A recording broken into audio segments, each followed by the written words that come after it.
Day 2 News. We enlighten the dark side.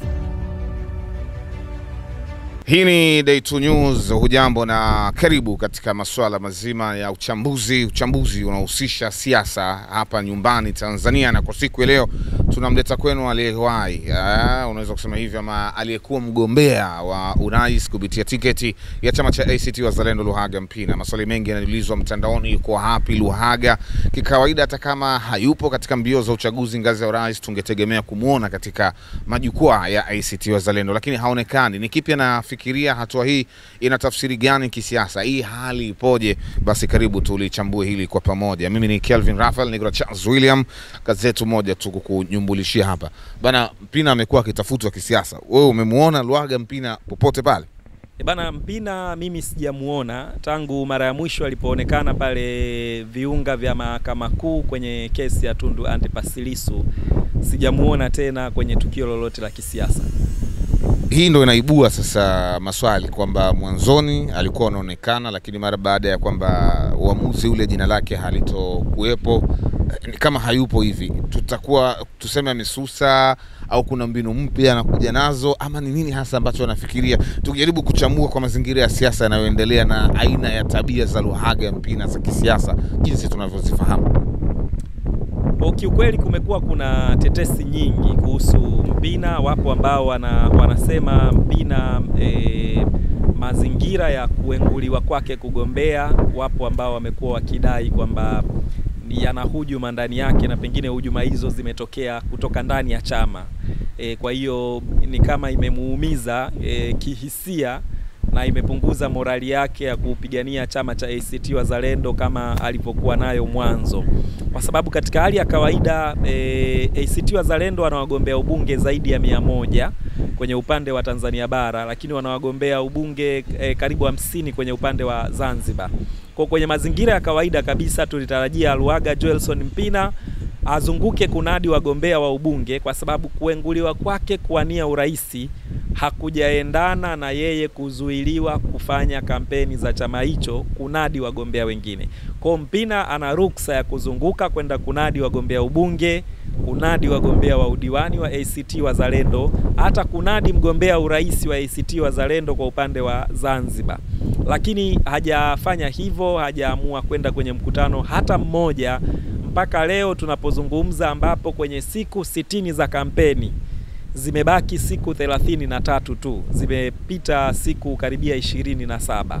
Kwa hiyo kama tumebakisha siku 33 32, alafu nyota kabisa wa mchezo kwa upande wa ACT Wazalendo ambaye alitarajiwa ndio azunguke kuomba kura za uraisi amekuwa disqualified, hana sifa, lakini anao uwezo wa kuzunguka kunadi watu wengine. Juma Duniaji kule Zanzibar anazunguka kunadi wagombea wa ubunge wa ACT Wazalendo. Hata huku nimeona viongozi wengine kama Dorothy Semu wanajaribu kunadi wagombea hapa na pale, lakini nimeona pia baadhi ya wanachama wa ACT Wazalendo wanazunguka pia kunadi watu. Lakini Mpina anaonekana kuna ukimya kidogo, hajataka kwenda popote kufanya kampeni za mtu yeyote.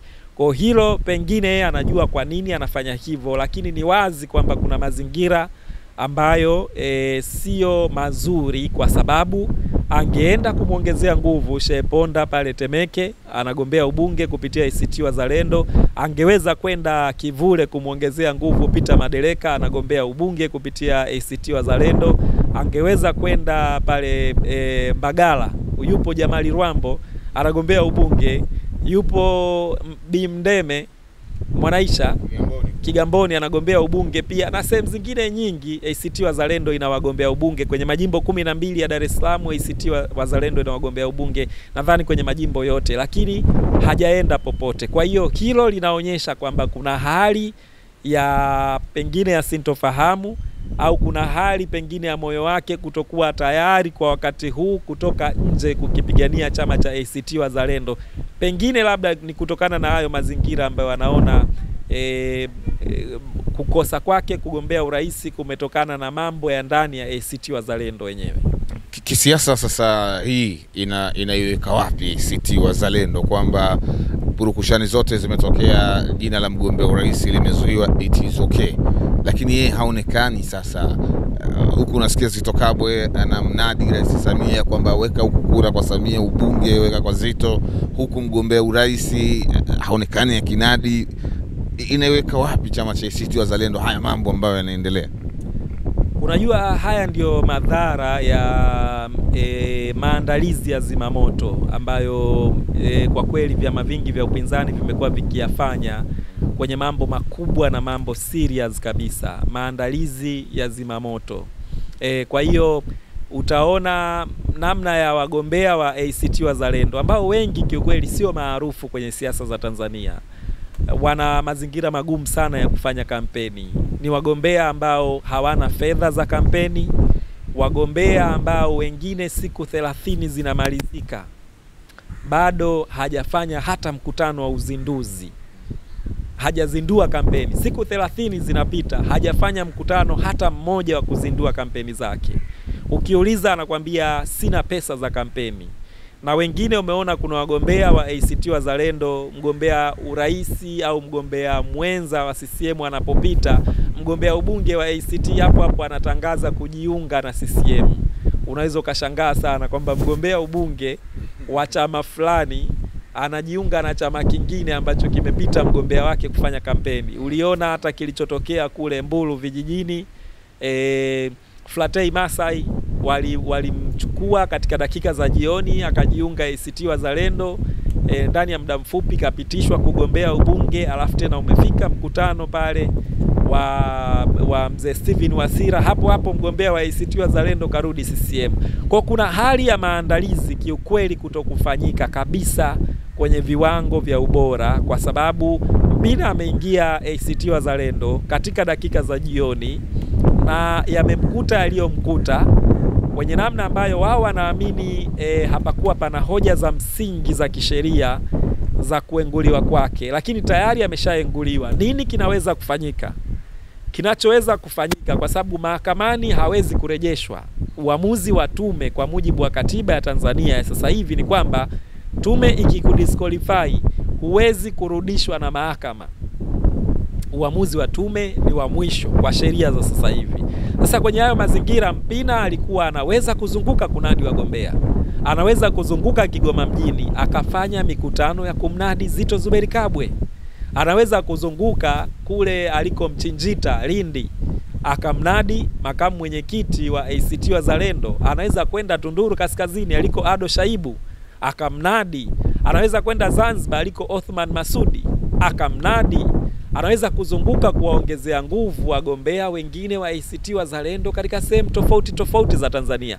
Pale nyumbani kwake Kisesa yupo mgombea wa ubunge wa ACT Wazalendo ambaye na yeye kajiunga juzi tu, katoka CCM kajiunga ACT. Kwa hiyo Mpina Kisesa, kwa jinsi alivyokaa muda mrefu, anavyolielewa jimbo lile, angeweza kwenda pale Kisesa akamnadi mgombea ubunge kupitia ACT Wazalendo hata Kisesa, lakini hajaonekana popote, haendi popote. Kwa hiyo inaonekana kuna hali ya kutokuwepo kwa maelewano. Juzi wanahabari wametangaziwa kwamba Mpina atakuwepo makao makuu ya ACT Wazalendo kuzungumza na wanahabari. Mpina hakuonekana. Wanahabari wakatangaziwa Mpina atakuwepo Vingunguti, tena kwa nakshi kwamba wanamuogopa sana, sasa anaenda kuhutubia Vingunguti, nako hajaonekana. Kwa hiyo kwenye hayo mazingira sasa, hata kuaminika kwao kwenyewe wakitoa taarifa kwa umma inakuwa kama umma wenyewe unawashangaa, kwa sababu kisha utangazia umma jambo afu alitokei na utoe ufafanuzi, unawatangazia tena umma jambo alitokei na utoe ufafanuzi.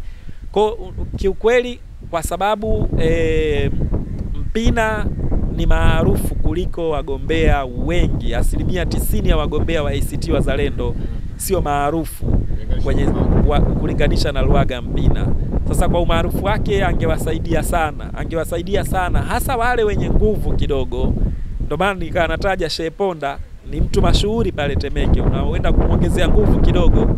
Madereka ni mtu mashuhuri. Ukienda kwa Rwambo mtu mashuhuri, Zitto, Ado Shaibu, Mchinjita, wapo watu wanapambana kwa kweli kupitia ACT Wazalendo.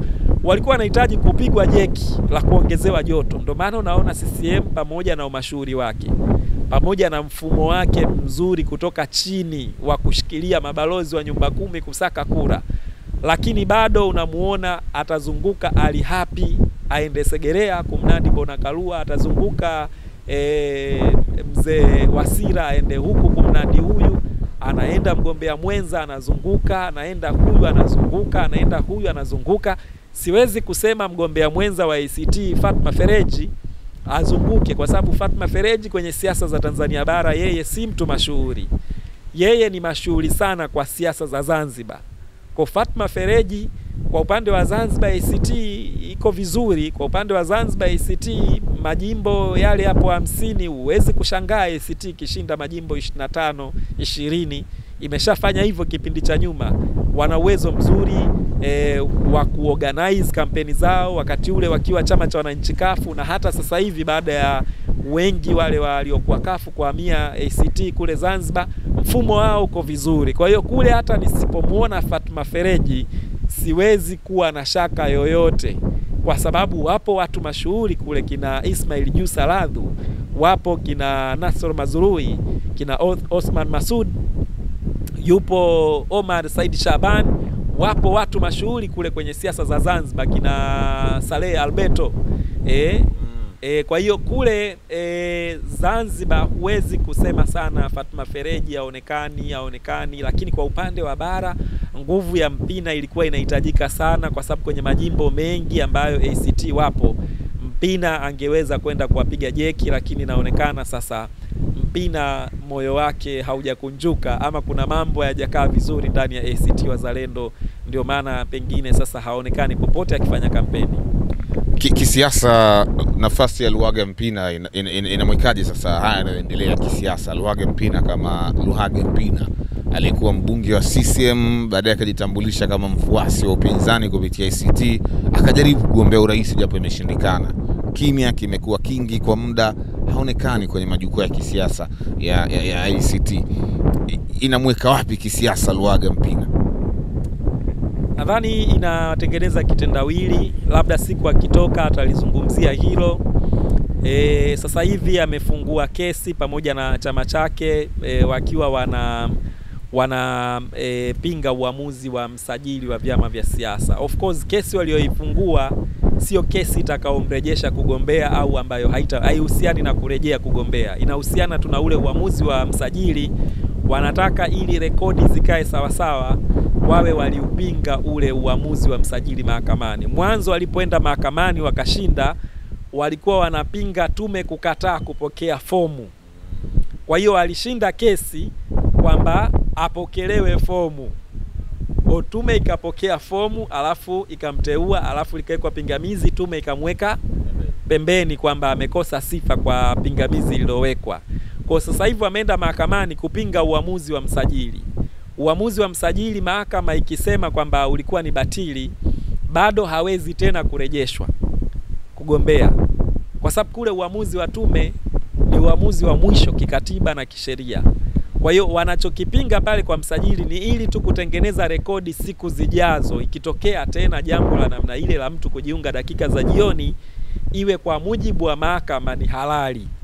Isije ikatokea tena wakati mwingine wakaenguliwa kwa sababu mtu amejiunga labda siku 7 kabla ya tarehe ya uchaguzi. Kwa hiyo kesi inayoendelea sasa hivi haimzuii Mpina kuzunguka kufanya kampeni. Kwa kama hazunguki, maana yake tu ni kwamba anazo sababu zake, lakini chama chake kitendo cha kutangazia watu kwamba Mpina atakuwepo, Mpina atafanya mkutano, Mpina atazunguka, na kwenye taarifa yao kwa umma ACT Wazalendo alieleza kwamba atazunguka kunadi wagombea ubunge, lakini haonekani na hakuna taarifa yoyote. Kwa hiyo sisi kisiasa inabaki kuwa kitendawili ambacho kitateguliwa siku ambapo Mpina atajitokeza na kutujibu wanahabari, au atajitokeza na kutoa taarifa kwa umma ili tuelewe ni nini ambacho kinaendelea. Day 2 News. We enlighten the dark side.